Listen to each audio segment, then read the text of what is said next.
Live from Fort Defiance on Capitol Hill, in our nation's capital. It is Thursday, the 30th of May, the year of our Lord, the 30th of April. Already getting to the end of it. 30th of April, year of our Lord, 2020. It is the day before kickoff on the reopening of the country. You're here at the War Room Pandemic. John Frederick's Radio Network, America's Voice.News, the streaming service of the Trump Revolution. That is now Dish Channel 219. Make sure you tune in. Also Newsmax TV in 70 million homes, FM 99.1 and 103.9 in Chicago. And our production partner, John Frederick's, the John Frederick's Radio Network, throughout the world on nexus.org, IRRS. And we'd love your comments, so keep them coming for everybody in the world, English-speaking world that's listening. And also later in the day, in Mandarin, blown through the firewall with G News and GTV. Okay, it's the day before kickoff. We got Jason, Jack, and Raheem, all of us here. Day before kickoff, how are we set for kickoff?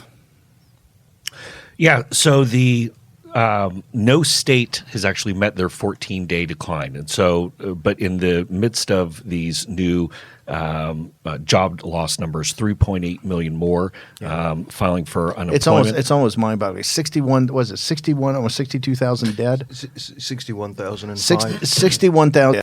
30 million people unemployed. I mean, it's just scale That's of just this. over 6 weeks. Over 6 weeks. The scale of this is absolutely almost mind-boggling, right? And every day we chronicle this, and even we're stunned at it, the scale of it, right? And it doesn't seem – yesterday also was another 2,000 – did we hit the 2,000 mark? Oh, we hit 2,461.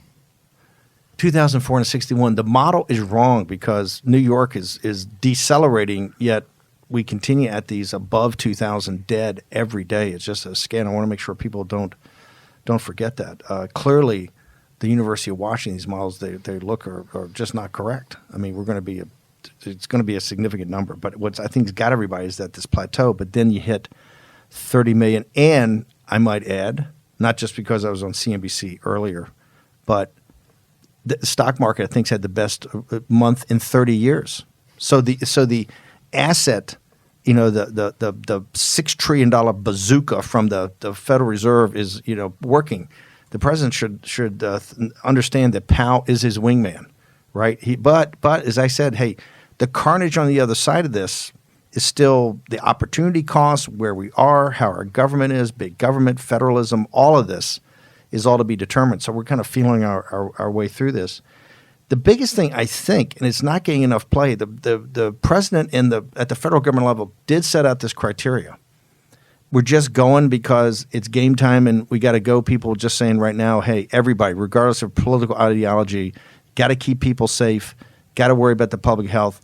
But it's time to get on with it, right? People just don't want to be cooped up anymore. Yeah, and people are anxious to get going. I think there's a lot more cautious optimism was actually a phrase that Fauci used this morning on Today's show. But with Texas and with Ohio, as we see the plan in Florida that Ron DeSantis is rolling out, he's essentially reopening most of the state next week except for Miami-Dade, Broward, and Palm Beach, which is a big deal. So that's a whole southeastern chunk of the state, which is the massive population center.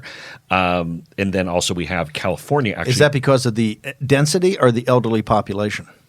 All the above. That's just also where they have the most outbreaks. Yeah, and so is largely – never got to be a hot zone, but close enough for Florida. Right. So in the same way that, say, for example, New York State is opening in different chunks because, Buffalo is in a much different category than, say, New York City. But California has taken a little bit of a step back. Governor Newsom had talked about his four-step phase or four-phase plan that he has for reopening. There are all the images in Newport Beach of the beach being packed over the weekend. So now they've closed off the state beaches and the state parks to make sure those are closed. But on the flip side there, Mayor Garcetti in Los Angeles is saying that for anyone in LA County, if you want a coronavirus test, a COVID-19 test, you can get that for free.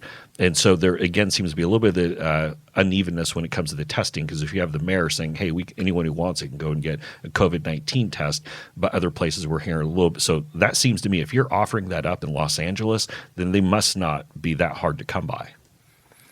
Let's play some clips here. By the way, is it Dr. Fauci, or I think you had the term for him, Dr. what? Dr. Goalpost or Dr. Moving Goalpost? Is it Moving Goalpost or Goalpost? Moving Goalpost. Okay, Moving Goalpost. Dr. Moving Goalpost, he did his morning rounds. And we got more conflicting information? Did his morning rounds, and here is, so he was very confident when it came to remdesivir, which we're going to get to coming up later here. That was kind of the primary reason why he was on, but he was a little bit less confident when it came to talking about the reopenings. Here he is with Savannah Guthrie. Let me ask you about the stay-at-home orders. The federal guidelines expire today. Many states are taking steps now to open up their states in different ways. How nervous does that make you as the person who's got their eye on this pandemic? Well, Savannah, I wouldn't say it makes me nervous, but it makes me again committed to the things that I have been speaking about now for a considerable period of time, ever since we got into the mitigation phase, the 30-day guidelines of gradually opening up as we get into now opening up America. Remember, that's a phased process. The first phase, we call it gateway. In other words, you really got to have 14 days of continual diminution in the number of your cases. So if the states and locally follow those guidelines in a gradual way and have the capability of, if you get blips, which we will get blips, Savannah, there's no doubt, when you pull back, there will be cases. And what we need to do is make sure they have in place the capability of identifying, isolating, and contact tracing individuals. If they do and that, do the states that I feel cautiously optimistic. So he essentially goes through and he covers all of his bases there. He talks about the gating process, which, remember, even the Sanjay Guptas of the world said that the gating process, that 14-day run-up, was good. Everyone gave President Trump a lot of credit and said that was the proper guidance. Issue is, all these states... Nobody's made it. So Nobody's made it. Last time I looked, kickoff is still tomorrow. Kickoff is still tomorrow. But he just reinforced the fact that the gateway is the appropriate way to do it. So you're sending a conflicting message because, hey, in the new federalism, you've devolved this back to the governors. Newsom can do it his way with some overall guidance, but it's only guidance. It's not, hey, you can't do this if you don't meet that. But Fauci reinforces once again the 14-day diminution, right? That it's got to be declined. We don't have one state today that shows that, do they? No, I mean, and this goes to one of the points I made yesterday, where I think the White House needs to take a stronger hand, because, look, this is a good game plan. And I'm not doing the keep it closed forever. I'm not doing the, let's do another 30 days of lockdown. I saw the front page of Politico today. John Harris had a rather hysterical piece saying, let's admit it, we're willing to let people die to get this country reopened, which is just a total, first world, soy boy, media whining thing to go and say that. But what I'm saying is, if we're going to go and put out those guidelines that actually get widespread praise, even have the Sanjay Guptas of the world say this is the great plan, have the 14 days of decline, then we're going to be there, then go and use a little bit of the stick to go and push the governors who we like, who we think are doing a great job, to whine out others and say, hey guys, go that extra 3 or 4 days or whatever it needs to, or maybe it's 5 days. Till you hit the 14. Till you hit the 14, just so we can say, so if you're going to go and set out those benchmarks. So the phase 1 gateway, the box is checked, get on with it, right? So they're going kind of early. Look, some of them are got 10, 11, 12. You may get there, but you could be late. One of the things that's interesting, there's a doctor from, and he's also a state representative out in Minnesota, and he's saying that he thinks he's seeing it in hospitals, and I'm wondering if this is partially why we seem like we're still accelerating, like some states start to go down. They realize that this is the end of their ability to really capture some cash, and I don't want to say this in a callous way, but you just did. But what do you mean capture some cash? But the reality is, it's $13,000 if you have COVID, and it's $5,000 if you don't. So there's a great incentive on the part of many of these hospitals to claim COVID on almost everybody. That is the most egregious comment. I want you to show. Where's Cole? Didn't you get a defamation thing yesterday just for your? Even where's Cole's lawyer? Listen, okay, hold on. Top doctors that Johns Hopkins even said. Hang on for a second. I just want you to show me any fact in any hospital in the country. All of hashtag war and pandemic. Okay, hashtag war and pandemic. Bannon's call. Just like there's nobody dies of the flu. I want to show, because what you're smearing is doctors, the doctor, nurse, and administrative teams, that they would actually check off COVID if they didn't have that as a fact. Well, Steve, you for years have been saying they check off influenza. What I say is that is an administrative box. As administrative is good. As administrative, that's a good punch. But I'm punching back. That's because that administrative checkpoint has a number of different things in it. It's got this thing, and just flu happens to be one of them, right? Here, you're actually saying in a crisis, they're specifically saying somebody died of COVID and didn't die. Here's what I'd like to know. Let's get the guy from Minnesota on, because I'm all about getting more information. Scott Jensen. Let's get Scott Jensen on and have Scott say, back it up, what's happening in Minnesota, that they're actually checking guys off. And also, shout out to our people. Listen, I know there are doctors listening. Yes, and we love it. Hashtag confirmation or tell me out of my mind. In fact, we'll set up an anonymous tips box that you could. If No, you're a that's doctor right. and you want Yes. to be anonymous, well, if they want to be, they should No, be able to be. I think we'll do that. Look, if this is happening, it's outrageous, right? But my question is, we've had the argument without saying the terms of the argument. Are you alleging that people are dying and don't have COVID and they're checking them as COVID? Because Yes, to get $8,000 more. Like, Yes, for he is. example, heart attacks have collapsed in America. What happened to them? Are they getting checked as COVIDs, or are they getting checked as cardiac arrest? But are you saying they Because had? they don't exist. Are you saying they had a cardiac arrest and had COVID, or they didn't even have COVID, had a cardiac arrest, and were marked as a we COVID know, death? for example, in New York, those extra 5,000 deaths were not tested but presumed. Well, and to backtrack up here, the CDC did say they think the real count is actually much higher because people would die of, like I said, a heart attack or a stroke or other The things. And they stroke think- of the stroke. By the way, so let's do the following, just so we can get as much information as out there as possible. Let's get somebody. I want to go back on that 5,000. Let's get somebody from New York State. You book them. Let's get somebody from New York State that can come in and define the 5,000 recalibrations. Also, this whole issue of strokes. They're saying people in their 20s and 30s, they're getting, but they've got the COVID. It's not that they're just nervous about COVID, right? But they're also- I'm not even counting the suicides from the emergency room guys, because I don't want to count. I don't think it's fair to count right now on the economic side. Your argument about all the suicides are happening because of the economic side. I think we ought to stick to the thing itself. Yeah, I agree. But can can the the National guy- Institutes of Health in Britain, NHS, I guess it's called, they just came out with a study a few days ago saying that they believe there are going to be 15 to 18,000 excess cancer deaths in the next year because of failure to treat people properly during this pandemic. Well, that's almost equal to the number of people who died of COVID-19 in England so far. Put that on the CCP's bill. Well, I agree with you, Jack, in so many ways. What I want to make clear is that I don't want to be making the allegation that people are being marked as COVID deaths when they have nothing related to the disease or the virus. That's right? what the guy in Minnesota is saying. Right. What these people are saying is that people are checking off the farther, I don't want to call it the fever swamps of the right, because I've been in those fever swamps before. But what they're saying is the guys for money, for cash, because they're hurting other things, so they cut off elective surgery.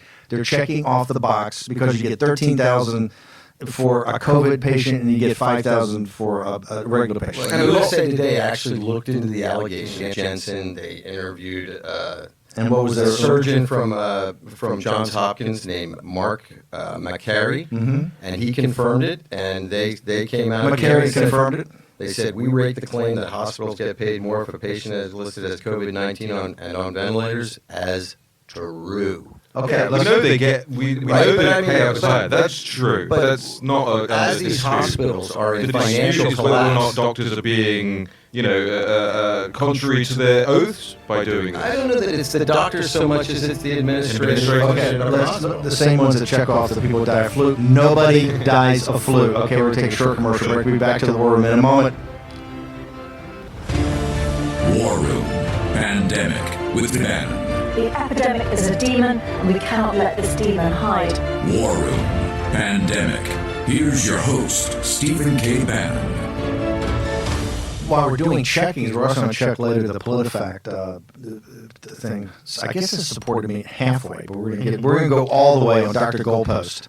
Not now. I want to save it for the audience, but I want to ask you the opening question I had on CNBC today was kickoffs tomorrow.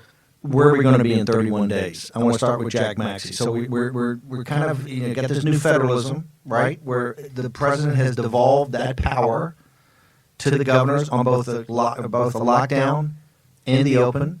And of course, as I said there, we had a tougher lockdown that we proposed. the president and them had one that was, we didn't think it's tough, but it seemed to have worked well for the governors, right, and empowered them. So, Jack, what do you think, given where we are today, 61,000 dead, plus or minus whatever your administrators are falsely charging, and the problem with that number, it's another 2,400 yesterday. Everybody, including guys that know they're running miles over the thing, would had it like going down to zero today. There were models done, right, that I saw that people had it at zero today. Under the 60 nationwide, we're at 2,400. And we're 30 million unemployment. So given that tomorrow's kickoff, Jack, where do you think we are at the end of May? I think in 30 days, the American people are going to begin to have a better understanding of the mortalities of this thing. I think it's happening every day. I think it's why you're seeing protests around the country. I mean, even in Chicago, Lincoln Park, the citizens tore down the fences, keeping them out of the park yesterday. And these weren't exactly, these were like suburban type people doing this. So I think there's a lot of outrage out there about how this is panning out. And I think the country is ready to be open. And I think 30 days from now, we're going to look back on this and be like, wow, how did this happen? And we're going to be back to work, and we're going to be leading the world like we have for the last 200 years. I think we're going to be in a similar spot that we are now, the fact of kind of this, a little bit of the Jack knows his bases, doesn't he? We got to find a state to run Jack for governor of, or if any state will have him. Senator, Sweden, the state of Sweden. No, we got to get to a herd immunity state. Right. They're building statues to Jack in Sweden right now. I want to get some tattoos on the girls like the health commissioner. Yeah. Don't press it. It's a little weird. But I think it's going to be a little bit of this cautious optimism, what we see right now, what Fauci's saying, but it's going to be at the national level. Keep in mind that May 25th is the day that we keep coming back to as far as really the national reopening. Now, we know it's all in the rolling peaks and the rolling reopenings, but we're going to be in this same spot. Connect that, because that's very important. About the gateway, the phases of the way the president of the White House is looking at it, really, May 25th is the day, even early on, that was all supposed to come together. Yeah, so May 25th has consistently been the day when people have said, despite all the rolling peaks, the rolling reopenings, kind of the uneven, because again, New York's a different timetable than Seattle, different timetable than San Fran, different timetable than Miami, different, from Montana. Everyone's got their own different timetable here. May 25th, Memorial Day, is really when everything in the country is going to be, for the most part, back open. Here's where I think we're going to be. So we're going to have a little bit of the cautious optimism, a little bit of the trepidation, but you're still going to have some states, take Virginia, for example, right across the river here. June 10th is when their shelter in place is in order. We get to Memorial Day, and we're spending now, and then, Memorial Day is still another, 26 days away. So, almost an entire month away. You're going to have people in places like Virginia being like, damn it, everyone else in the country is opening up. In California, we don't have this huge outbreak. I see people on the beaches. We've been sheltered in place for months. You're going to start seeing these protests. That's when you get the Jack Max. The Jack comes. Okay, so just while we're talking, showing up on the screen, Mark Cuban, who we had on a week and a half, almost 2 weeks ago. Comments from him and others that the NBA is talking about resuming and doing the end of the season down at the Disney Wild World of Sports there down in Orlando, where they have Disney has like a really cool sports complex, a bunch of football fields, things like that. I went to Buccaneers training camp once that they had there, but they're talking about essentially concluding the NBA season there at Disney. We saw comments, even though Fauci said that sports will probably be done for the whole year, that baseball is saying we are going to have some sort of a season. We're going to do this thing, damn it. By the time we get to May 25th, people are going to be saying, we've been tired of being locked in. We want to start traveling. We want to do some vacation things. We want to do some fun things. Let's get this thing going, damn it. I want to go to your, before I ask you about repetition, saying it. Why is the Jack, can you cough now? Take another, put a chaw in. Put a chaw in. Are we okay in the war room? Just an elephant in the war room. Yeah, about repetition. Why are they not in the White House every day putting up a chart that shows this 25th day, May 25th, what they've done, and kind of leading into that? Wouldn't that repetition over and over again about the rolling peaks, all of that, help kind of drive the set that, hey, we're not making all the decisions here, but we're setting guidelines and frameworks, but here's the overall architecture of the framework. Yeah, look, I mean, if you take a step back and look at how the task force was first put together, very, very short notice. You had obviously Azar in charge of the thing first. It then changed. You had the Labradoodle, whatever it was, guy. Then you had it Chief of Staff. given up to the vice president. You had a change in the communication staffers throughout this whole thing. So there hasn't really been up until this point Change of and beyond an overall chief of staff. chief of staff. So you haven't really had a central point of information, one person who's coordinating the across the White House response to this stuff, which you desperately need in a situation like this. Running political campaigns, which effectively this is, you're running a campaign against a virus, you're running a public information campaign. It requires effectively an auditor to look across everything and say, well, you guys are putting out this, but here's what we're saying today, and you haven't repeated this yet, which we actually tweeted yesterday. Why is it not on YouTube as well? And all of this stuff should quite easily come together if you had a central point of information on those things. And that's where the repetition comes from, that's where the thematics come from. And that's why I think, to answer your question, the White House hasn't had that so far. Now we're getting into a little bit more sturdy situation with staffing the White House, the new communication staff who were excellent, the new chief of staff who we were a big fan of, obviously. You would expect to start seeing some of that, and you are starting to see some discipline now. You're starting to see discipline in the sense that the president isn't going up onto the press briefing, just talking for 2 hours, and then letting the media just hit out at him for another hour on top of that. You're starting to see discipline in terms of what the public should be seeing, needs to see in terms of the business people there, the roundtables, the discussions around those things, and you're starting to see the thematics coming through. We're on the last day of the 30 days to slow the spread, whatever you want to call it.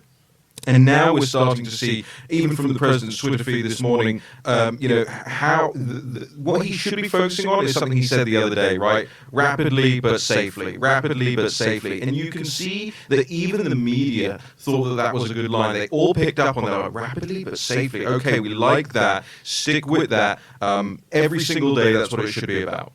I want to add a point here just to where he was saying about the discipline and kind of how things are looking. And again, this is really kind of an inside baseball thing. I tweeted this out, but last night the White House schedule came out for today, the president's schedule. And for 4 o'clock today, it says the president delivers remarks on protecting America's seniors. Now, we've seen, obviously, we went for a month or whatever it was with doing the Brady briefing room press events, which started off very strong, and then there's been all sorts of articles you can go and read about whether those are working, not working. Started with power moves and then devolved into a debate with third-tier journalists. And I talked to a reporter last night and said they're changing the strategy hasn't changed. It's changing a tactic to go from the taking questions there versus taking questions in the Eastern. It's all a matter of if he delivers the power moves and the big bold action or not. That's where you're going to see it. But what they went to this with the president delivers remarks on protecting America's seniors. That is a forward-looking, I'm going to go and get something done. I'm delivering you the information. Part of the things the press corps is now educated on coronavirus, so they don't feel that they need to get this information from the president or from the task force, the administration. They just want to get up there and chop block them. So when you're going out there and saying, hey, we're going to tell you what we're doing here to protect seniors, okay, that's much more of a forward-leaning, on offense. We're giving you information. It doesn't say plan, doesn't have to necessarily be charts in the flow charts, but they're going out with an agenda. Here's what we're going to do to protect a vulnerable community. That's a very smart press tactic to be going into today. Go back 50 episodes or whatever it was. What did we say? We said that they should be having the health correspondents of these outlets in the press briefing room, because we knew exactly what this was going to descend into. This was going to go from, here's the press who were naive about this situation and have been caught on the back foot, still obsessed with impeachment back in January, February, into March, and now they feel like they've got a handle on it. They feel like they can go up there and just debate the president. And that's what we're seeing now. And you wouldn't necessarily get that so much from the health reporters who are not out there to make political points. So that's number one. But number two, when did this thing really change? It really changed around the immigration executive order. That's when you saw the president try and make another bold move and effectively get reined in by some of his advisors. And the same thing happens as far as this period in time is a hugely opportune moment and increasingly important moment to talk about repatriating manufacturing to the United States. It's a time where everybody should have Hamilton's report on the subject of manufacturers on their desk, and they don't. And that's, if you can't do the big moves, you shouldn't be up there in the first place. We talked about from very early on that with these reopenings, with the rolling peaks and then the reopenings and this federal, devolving it back to the governors, the three things you had to do was a convergence of therapeutics in all different types, and we'll talk about some of your developments and how the Chinese have tried to chop block us. Also, the mass surveillance testing to the degree that we can have it with contact tracing and quarantining of those individuals, plus the antibodies testing. That convergence, sequestering of what is he talking about? The elderly today. The elderly and also comorbidities, maybe minorities, certain minorities. That combined gets a organized process so that and you see in states like DeWine or Abbott, so that it puts pressure on maybe some of these governors like Pritzker in Illinois, maybe like even Gavin Newsom. You've seen Elon Musk come out throwing down. I'm sure it has nothing to do with the money he's losing at Tesla, right? Totally unrelated, Elon, right? So Kramer dunked on him pretty hard. Oh, did he? I didn't see this. You had the same response as Mark Cuban last night talking about Elon Musk. Oh, did he? Yeah. We'll get into that. Okay, we're going to take a short break. We'll come back with all of that in the open. It's game day tomorrow.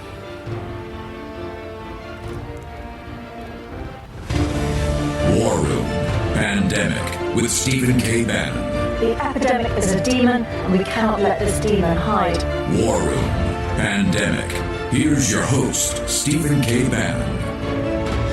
61,000 of your fellow countrymen dead, 30 million of your fellow countrymen out of work.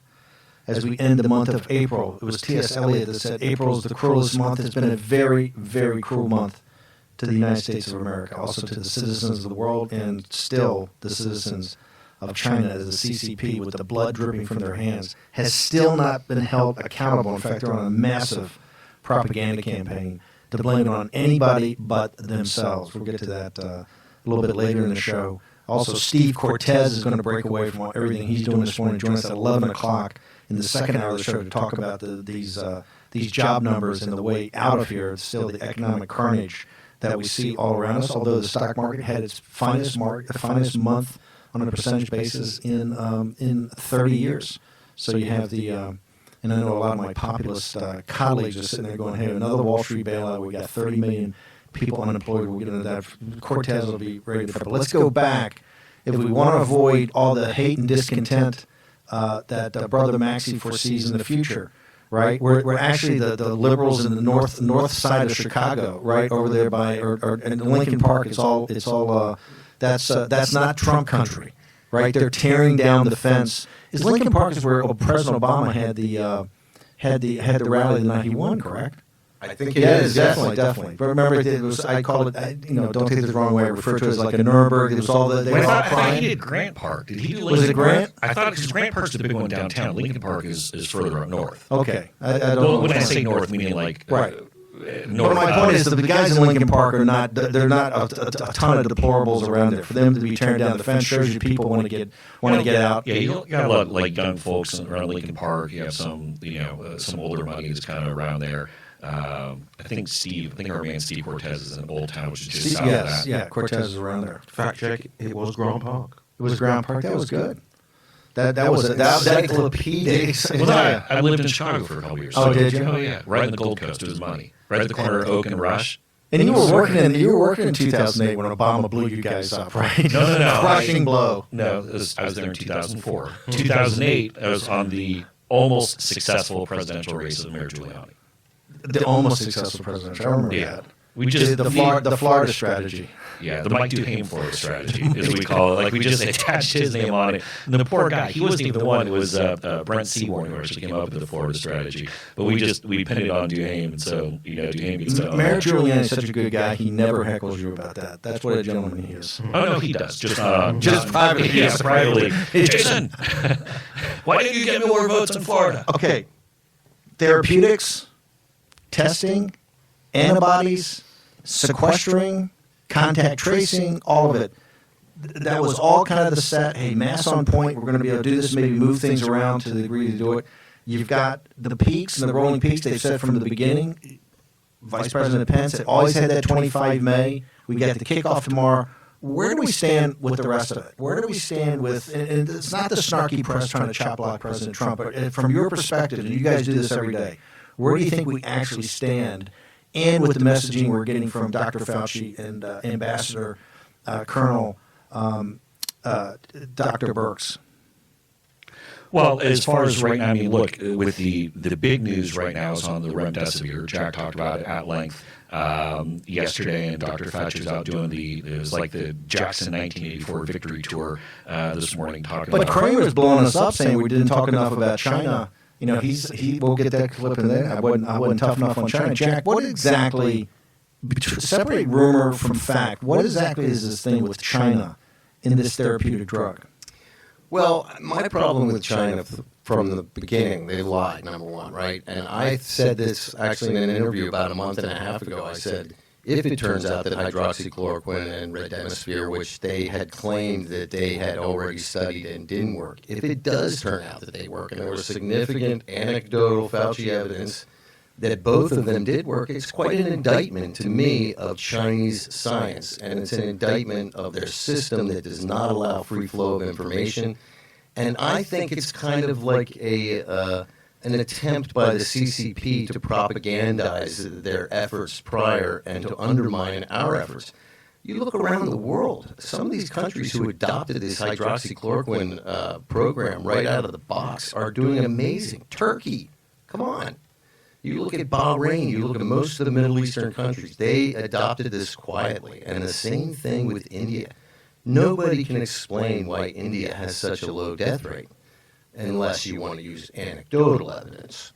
But, so I think that this is something that we in the West, and I'm talking about all of the free countries of the world, and I include Hong Kong and Taiwan in that, I believe that we together, with communication and open information, are going to resolve this. And this is going to be a disease that everyone tells us will be with us, that we're going to be able to deal with. This is the most significant news worldwide about the pandemic part of it, tied into the capital markets and economic, in that you saw a real, particularly when Fauci kind of blessed it, a real move, not just in the stock market, but you can feel the animal spirit said, hey, this is the first real news with remdesivir, right? Did the Chinese, you believe, because Kramer's saying this, did they do something early on to try to slow our understanding of this or try to get us off point of focusing on that? Well, I wouldn't put it past them, Steve, but I will say if you read that study that Lancet showed to try and prove that our study was wrong or Gilead's study was wrong,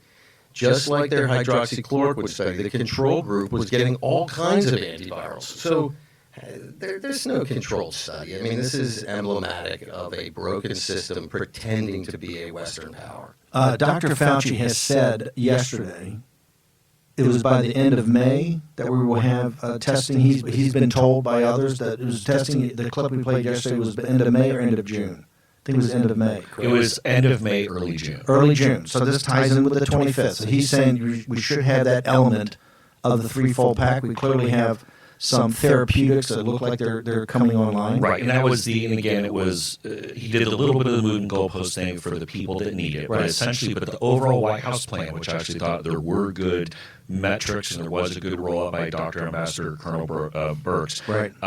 To call you, Steve. I thought they did have a good plan. That essentially gets to 2% of the population. But I thought as a starter. I thought the way Dr. Birx laid that out was very good and very regimented in the way they did. That's late May, early June. So everything keeps coming back to this Memorial Day. You have a breaking news that you dug up. Was it World Health Organization or was it CDC on the website? Can you report that out now that you found? Yeah, actually, one of our listeners sent this to me. It was very fascinating. I have Dr. Hatfield reading over it right now, but I went through it. It's about 47 pages, and it was a discussion of the safety, efficacy of these quinine, chloroquine-based anti-malarial drugs that have been used extensively in Africa. In fact, I think they say several metric tons of this is given out every year. And what they found was that this danger of heart palpitations or the electric charges in your heart becoming too gapped out, maybe you have heart problems, almost zero in millions of patients throughout Africa. The mortalities that they had were almost in every case people trying to self-treat, taking far too much, and statistically nothing. Here's my problem. If Dr. Hatfield and others vet this, and we're able to put it up and talk about it over the next couple of days, this is another thing. We're not conspiracy theory guys, but in their fiduciary responsibility, Why was this not put out in the firestorm of this 4 weeks ago?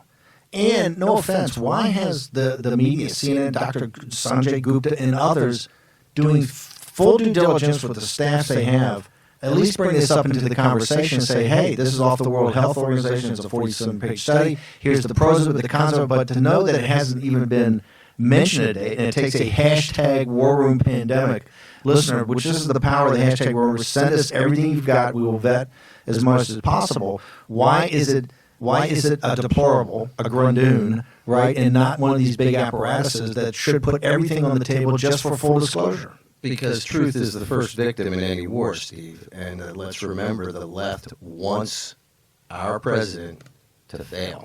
Boy, that's a pretty harsh charge there, Jack. You don't think the country's going to rise above that? I think the country's going above that, but I think the leadership on the left and within the mainstream media still has some way to go to join the team.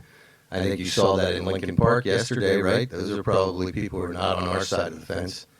But well, they're on your side of the fence because they tore the fence down. At the same time, they joined the Jack Maxey Revolution. Remember, almost a month and a half ago, nothing shall stand before me. We pulled up the CDC document describing, like, oh, you're traveling to an area with malaria. Yeah, no, it was on the website. They could have just told those guys that there was like free old style ice, on the other side of the fence. They would have torn it down. I mean, come on, this is Chicago. Well, but the thing about the HC, let's go back to it. In the CDC guidelines, like warning you about your family taking hydroxychloroquine for a trip to Africa, the only danger they list is psoriasis. This is published by the CDC. Right. You're back, watch you get it back. I just read 47 pages of the World Health Organization discussion of it, and psoriasis is never even mentioned. This is going to be, as we jumped on Dr. Fauci yesterday, this whole thing about financing, programmatically certain studies at these labs in China, right? All of this is going to come out of World Health Organization, FDA, CDC. What have people been doing, and why was this not in full disclosure?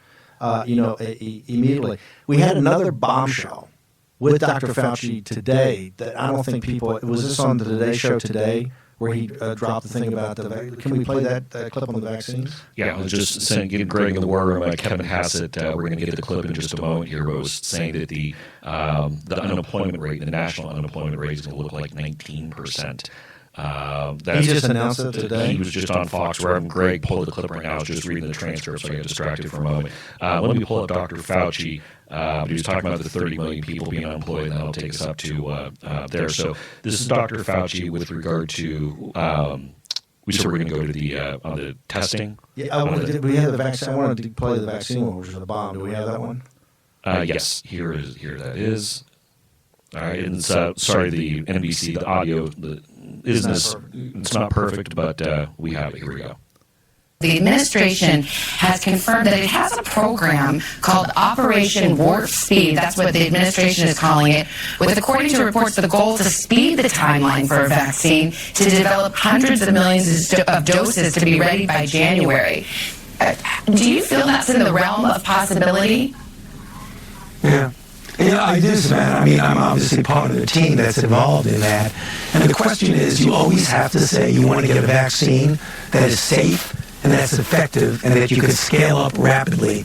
So what the plan is right now, as I mentioned to you a couple of times on the show, we're in the early phases of a trial, phase 1.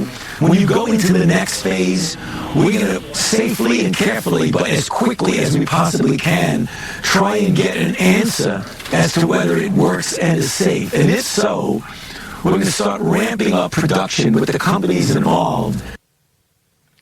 That's pretty big. That's huge, but the time frame of that's even particularly huge, right? Not just your. The other thing I would like to see, in the East Room or the Rose Garden or the Brady Briefing Room, Operation Warp Speed with a presentation. This is the same thing on the therapeutics, where they laughed at President Trump with the UV and the bleach and everything like that. Get the guy from BARDA up there and show the 200 things you're working on, 200 things we put money in back of, with the top 10, that this is the ones that we're doing the tests of remdesivir and hydrochloroquine, all this other stuff, but then show outside the box, and even the ones that, hey, we have no earthly idea, but this is a full bore, and I would love to see Operation Warp Speed in a formal presentation in front of science and technology writers and give it, here's what we're doing, here's what we think the time frame is. We'll come back, a short commercial break. We're going to return in a second. I want to get more into this in a second. But exactly, kickoff is tomorrow. What's it going to look like in 30 days? What's it going to look like in 60 days? In 90 days on War Room Pandemic.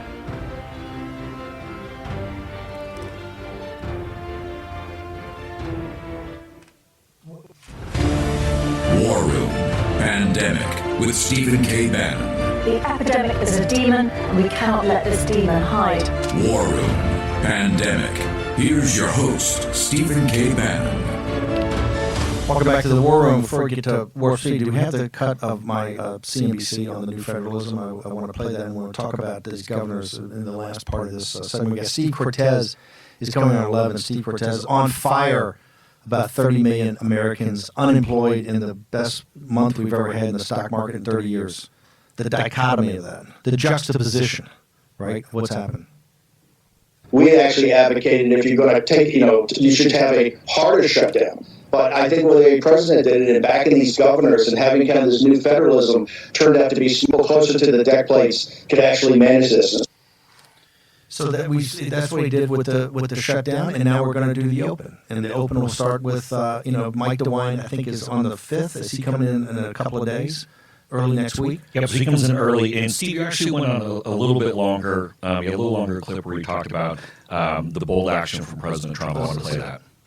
Mark, look, President Trump took bold actions at the federal level when he had to, stopping the travel to China, stopping the travel in from Europe, declaring a national emergency that allowed FEMA to get more involved and have more resources. But so far, I think it's come off quite well, given the horrific nature of what we had. Remember, if the Chinese Communist Party had told us back in December when they knew about human-to-human transmission, they knew about community spread, they told the world, Southampton University in England says 95% of this would all been avoided. All the deaths, all the agony, and all the economic carnage. Given the fact that that was hidden from us and people lied about it, I think generally everybody, regardless of political ideology, whether it's Gavin Newsom in California or Governor Cuomo in New York, Governor DeWine in Ohio, Abbott in Texas, DeSantis, I think people pulled together, and we've actually come through at this point, and now let's get on. And that's, I think, look, 100 days ago, they were just getting ready to shut down. I mean, the CCP knew what was going on, but the world relatively was oblivious to it. Should we have been that oblivious to it? That's a question for another day. But 100 days ago, it was a different world. All 30 million of these people that we're talking to right now that have no jobs and are sitting there going, am I going to have a job on the other side of this bridge? Remember this bridging event that we've got, which is really replacement of this drop in aggregate demand. Cortez is going to be all over this. I think what's remarkable, when we go back and do the history books, and of course there's going to, we know Nancy and her whole, impeachment push, whatever she does next. But imagine if Obama or Biden had been in the White House, and on January 14th, crooked. Crooked. And, with the broomstick parked outside of the White House. Crooked, we love you. Yeah, Crooked, Crooked, I think that's what that UFO video was. I think that was Crooked getting back to take the nomination from Sleepy Joe Biden. Anyway, so Crooked's got the broomstick parked outside. Imagine Did he fall asleep during her endorsement? Oh, totally. Well, he was up past his bedtime. It was, in fairness. It was 4:30 in the afternoon. Right. You can't do it during the drowsy period, right? But I want to make a very serious point. Kind of all snark aside, and I can put off snark for a minute or two. January 14th, WHO tweets out, no person-to-person transmission. China's honest. We're monitoring this. I'm just paraphrasing slightly the WHO tweet. How do you think that a President Crooked, a President Biden, or even a President Obama would have shut down travel from China then before the end of January? Zero Not chance. in a million blanking years. First of all, no chance. They would have gone along with Dr. Goldpost, Dr. Fauci, and these guys on the 28th. Remember, with the Navarro thing, we're adamant. February 28th, saying you don't have to wear a mask. But I'm saying even in January, they were adamant that you've got to follow WHO. It doesn't make sense. You never close borders because it only makes guys hide more information, which is a fallacy, right? You've got to close borders. They would have never even had the meeting. They said, absolutely, we're not going to close. Just take it in. Who knows? The scale of this thing would have been even more biblical than it's already been. It's already the biggest mass casualty event in American history for civilians. Well, we also have to give credit to the Trump team because Navarro, as we showed yesterday, on the 14th of February, he had already ramped up vaccine studies. He had already ramped up, and we remember this was a very difficult thing because we don't have the APIs. He got universities around the country to make batches of chemicals so that they could the supply of this remdesivir. And one of the reasons why is, and the media has never published this, there was this early study done right at the start of this where they infected several hundred rhesus monkeys with SARS-1, and all of them who were treated with remdesivir survived. No, I'm just, I'm in agreement. I want to come back to an agreement I had as well on the Crooked or Obama or whatever in charge of this. You'd have 250,000 dead, but you wouldn't have combativeness from the media. You wouldn't have Sanjay Gupta going up on CNN every day saying this is terrible, this is, this has been mishandled, all of that. It would be a completely different national response to this with many, many more dead. The one thing we know that they would have not devolved this power back to the governors. It would have been a much more centralized process. Which, look, there's benefits to trying to do it in a centralized way. You lock it all down at one time. You come with a set of rules, and there's a trade-off there. By the way, now that we've mentioned it, the specials have been so hot that we're doing another special today. It'll come up at 5 o'clock, but we've got, by popular demand, we're going to have Rosemary Gibson. She's going to spend an entire half hour with us. Also, Gordon Chang. We've got Gordon Chang, who's one of the top experts. You see him all the time on Lou Dobbs, all over Fox. He's a fantastic individual. And we've got more surprises in the special this afternoon. It'll be up at 5. The committee on the president. So I'm looking at another thing here. So remember we talked about Tom Frieden, former CDC, and New York Health Commissioner. Right. This is so great. In May of 2017, he wrote a letter to the editor at the New York Times saying that Tedros would be a qualified candidate for head of the WHO. This is the whole fraternity these guys have. They no due diligence. Tedros has been an absolute total disaster. He's got to be replaced by Ben Carson. We should not give another penny to that. And the buried lead in yesterday's thing about Mike Pompeo. Pompeo essentially said, we want to get access and look at all the labs. We just don't want to look at the P2 lab, the CDC, Chinese CDC in Wuhan, and we just don't want to look at the P4 lab in Wuhan. We want full access to all their labs. And the reason we're going to have to do that is WHO and others have not done their jobs, right? This is quite evident.